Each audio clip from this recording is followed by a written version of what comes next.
Class जो है वो पहला क्लास होगा सारणिक का, डिटर्मिनेंट का। बेहद इंपॉर्टेंट चैप्टर है, छोटा है, आसान है, कुछ भी कठिनाई नहीं है, बशर्ते आप एक एक टॉपिक को पढ़ते रहें, समझते रहें और उस पर ज़्यादा से ज़्यादा प्रैक्टिस करें।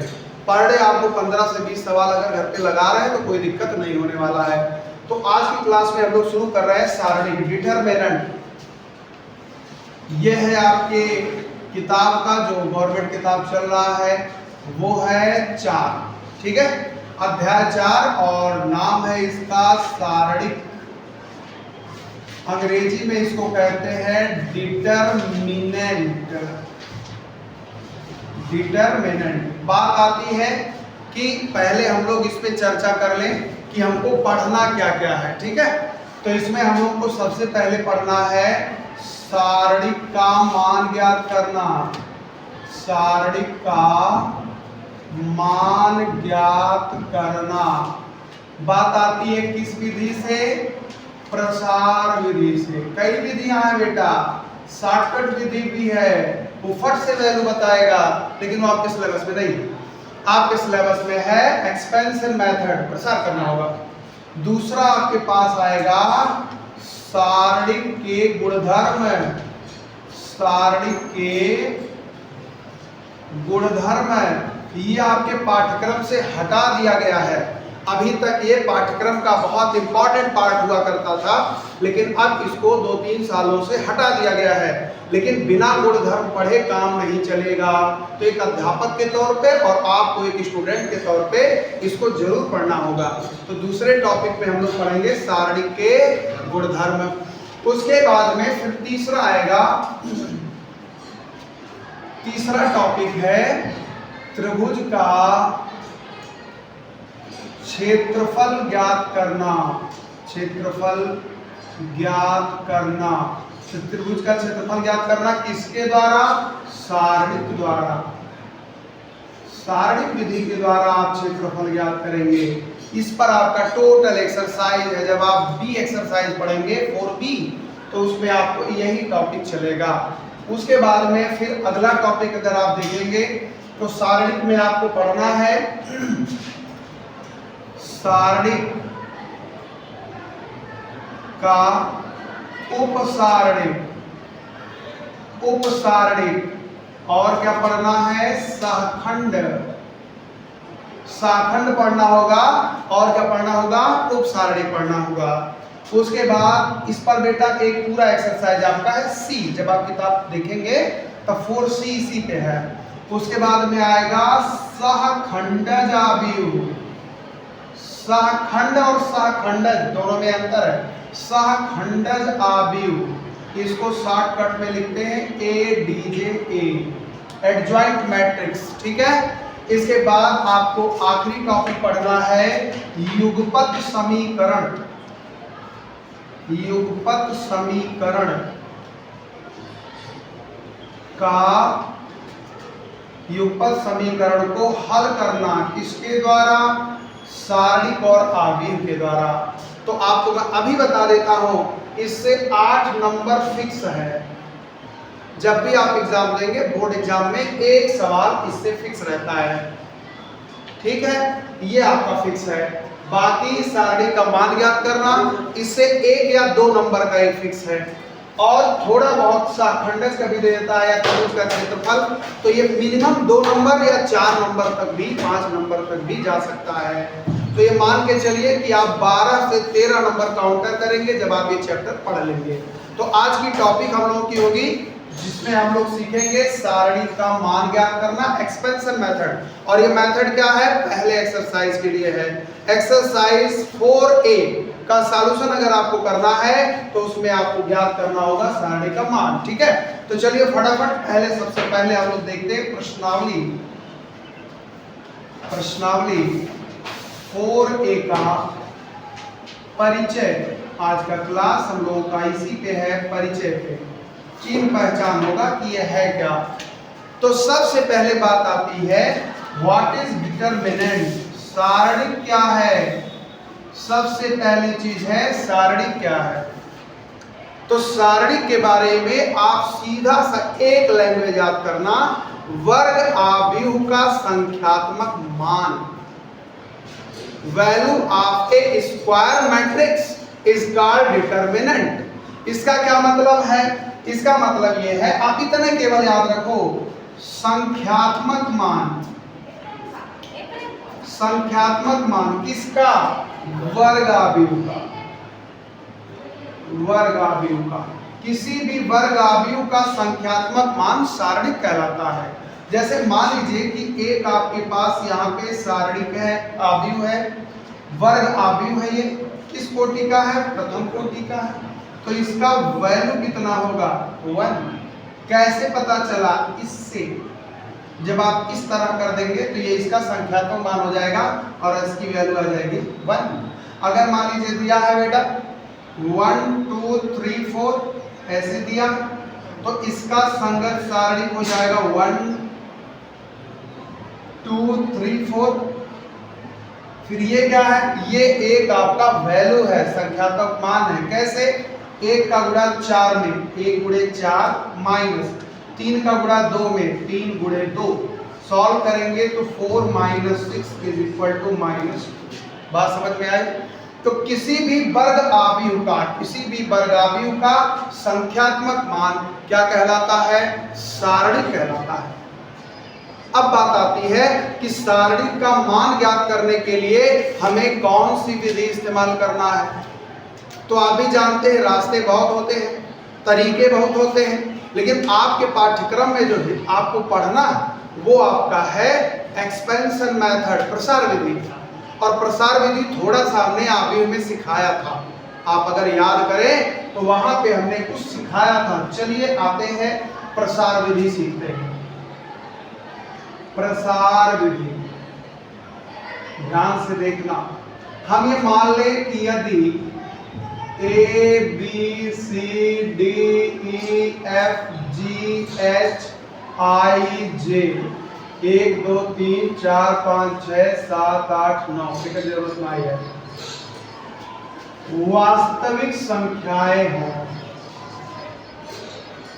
वास्तविक संख्याएं हों, तब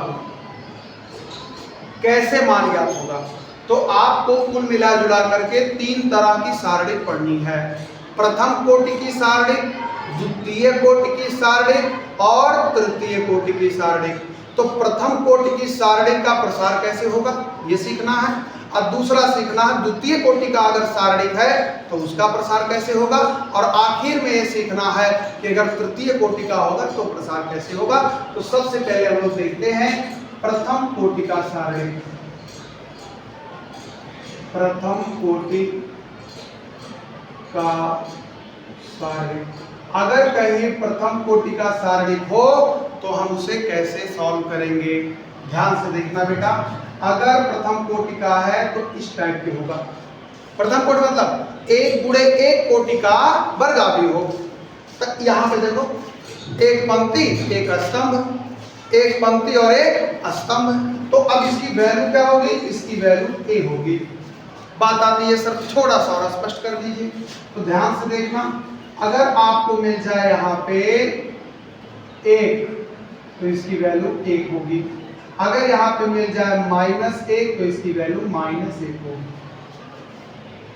क्यों? क्योंकि डिटरमिनेंट है और हमने इसको स्पष्ट किया है कि डिटरमिनेंट और मॉड में डिफरेंस होता है।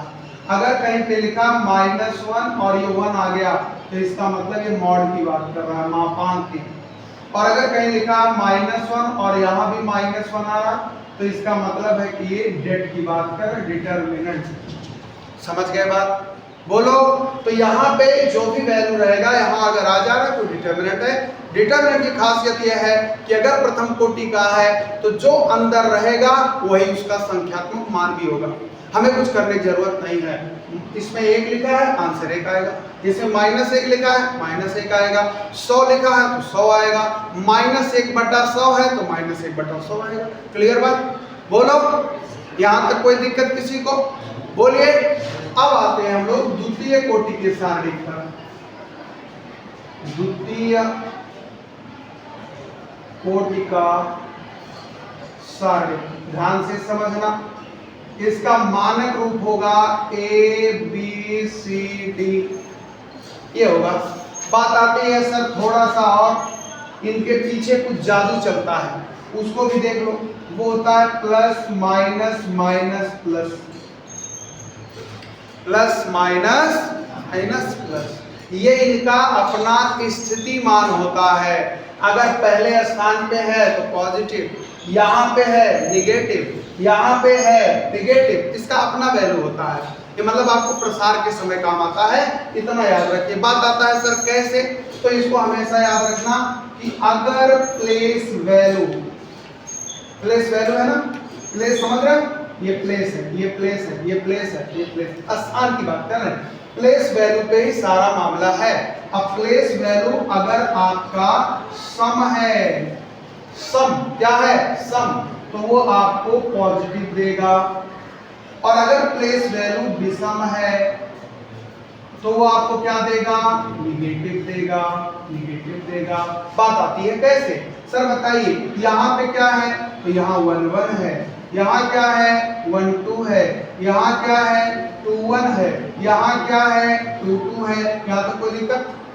1 1 कितना होगा, जोड़ लो इनको, 1 1 2, तो 2 माने सम, तो सम माने पॉजिटिव, तो यहाँ देखो पॉजिटिव। यहाँ देखो 1 2, 1 और 2 कितना 3, तो 3 माने विषम, अब विषम माने निगेटिव, यहाँ निगेटिव। फिर यहाँ देखो 2 1 माने विषम, विषम माने निगेटिव, देखो निगेटिव। 2 2 4 माने सम माने पॉजिटिव, यहाँ हो गया। बात समझ में आ गई, बोलो। तो हमें ये याद रखना होगा। अब बात आती है हाउ टू एक्सपेंस, तो ध्यान से समझेंगे।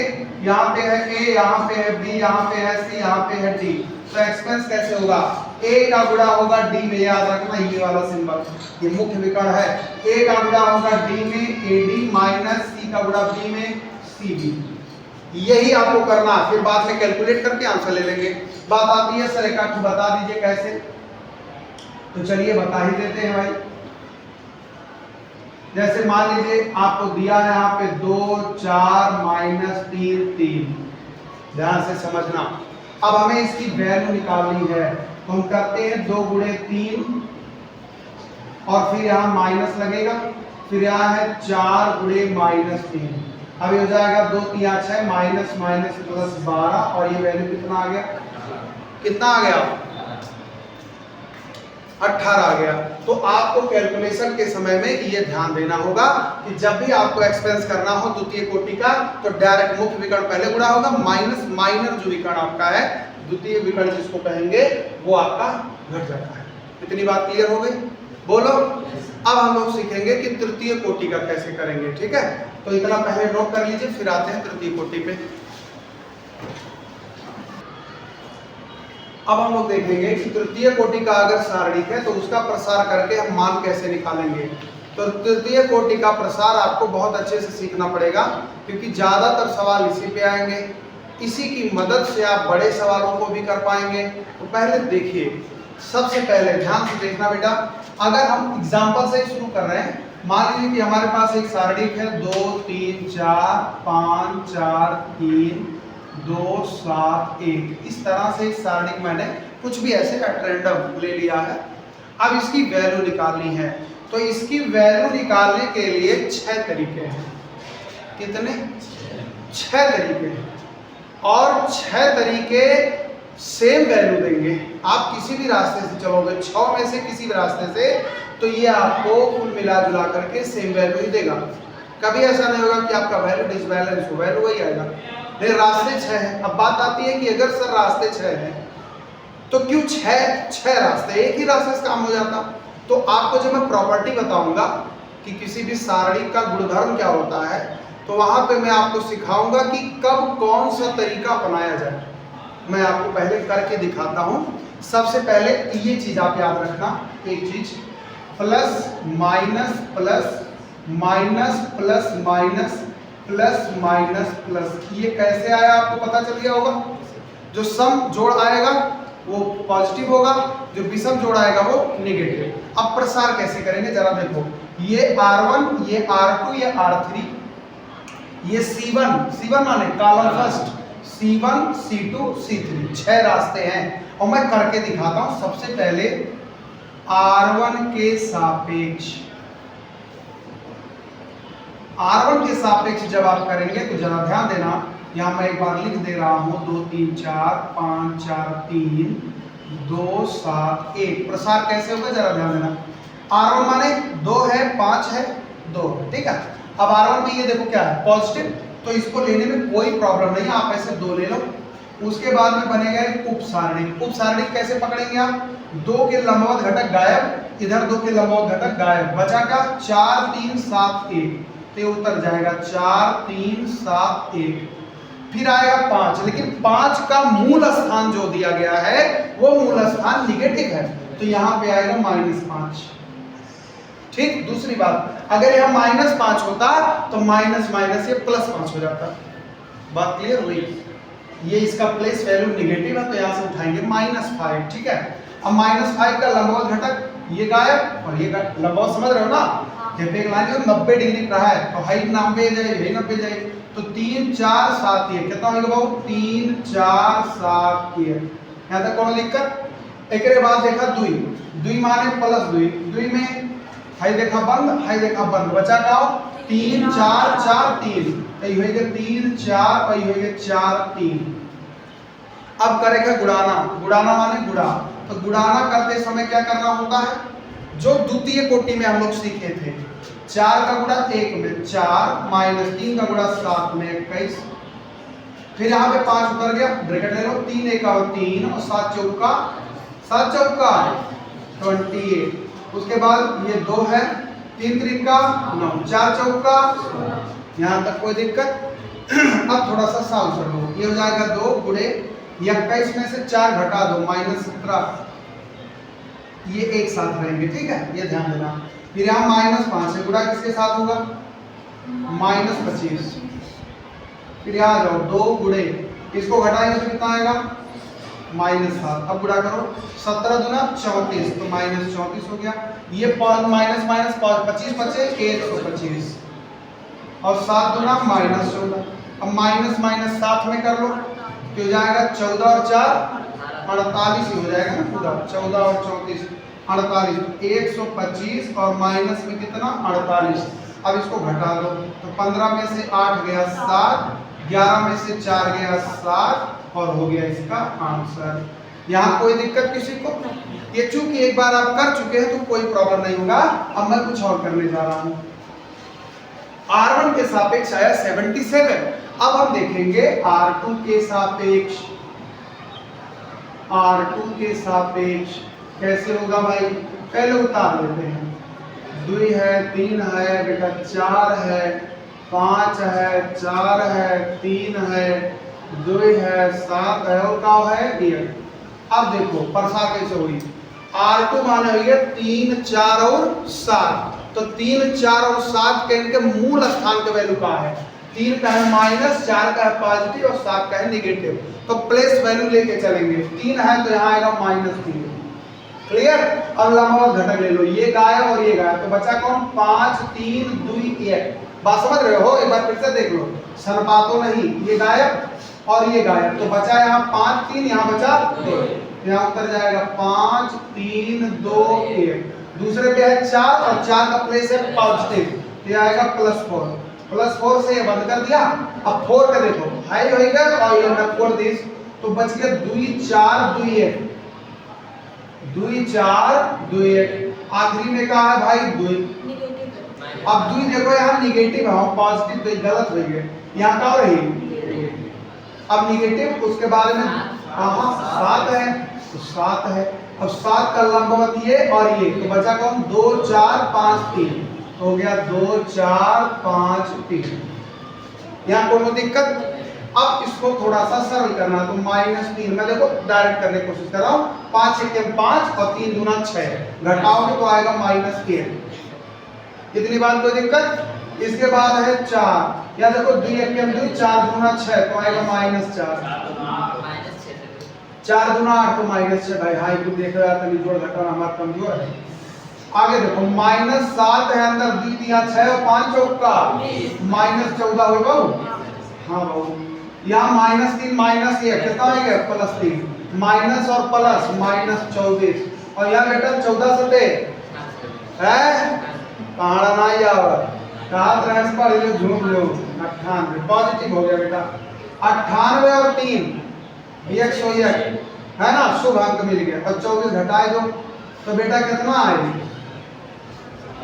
क्या था ना आई हो 77 आई यार लिखा है घटाए दो 77 आई वो तो तुम पहले से बता रहा 77 आई या अब ये होगा आंसर। अब देखो बेटा ऐसे अगर हम चाहें तो R3 से भी कर सकते हैं ठीक है और 77 आएगा। अब हम थोड़ा सा रोचक रास्ता लेते हैं अब की बार हम लोग करते हैं C1 से C1 ये है C2 ये है तो मैं करता हूँ C2 से थोड़ा आड़ा तिरछा लेते हैं तो यहाँ पे करते हैं अगली बार C2 के सापेक्ष 6 तरीका है बेटा और 6 के रास्ते 77 आई।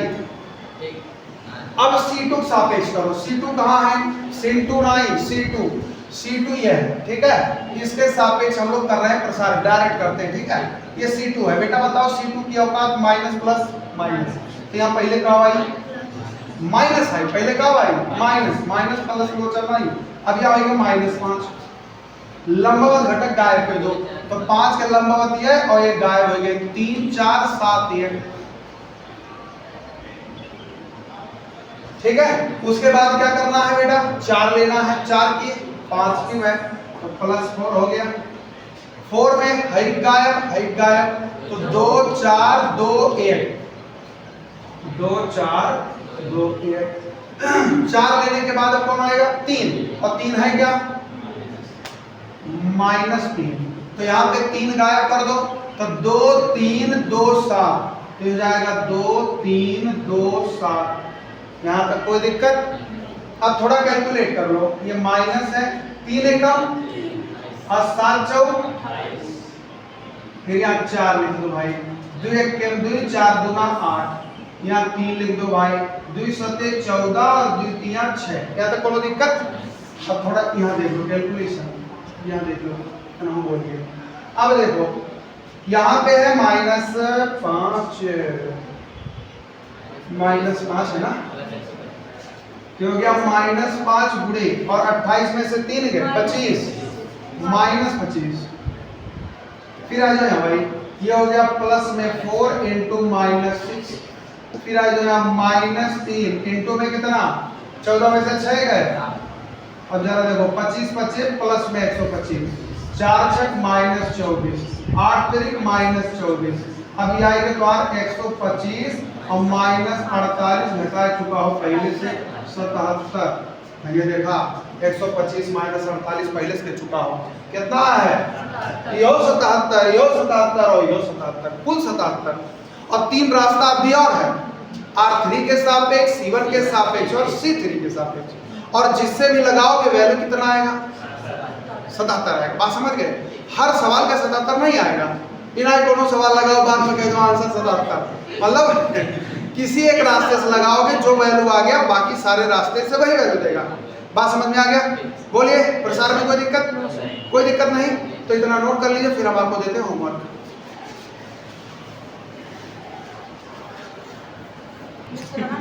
अब इसमें देखिए होमवर्क आपका है 4A में आपको क्वेश्चन नंबर 1 लिख दिया आपने 2 3 4 5 6 में 2 है फिर 7 है फिर 8 आपको लगाना है 9 में 4 पार्ट है वो लगाना है और फिर क्वेश्चन नंबर 13 भी लगाना है ठीक है। तो इतने सवाल आपको घर से करके लाना होगा ठीक है इतना नोट कर लीजिए आज इतना ही शेष कर लो।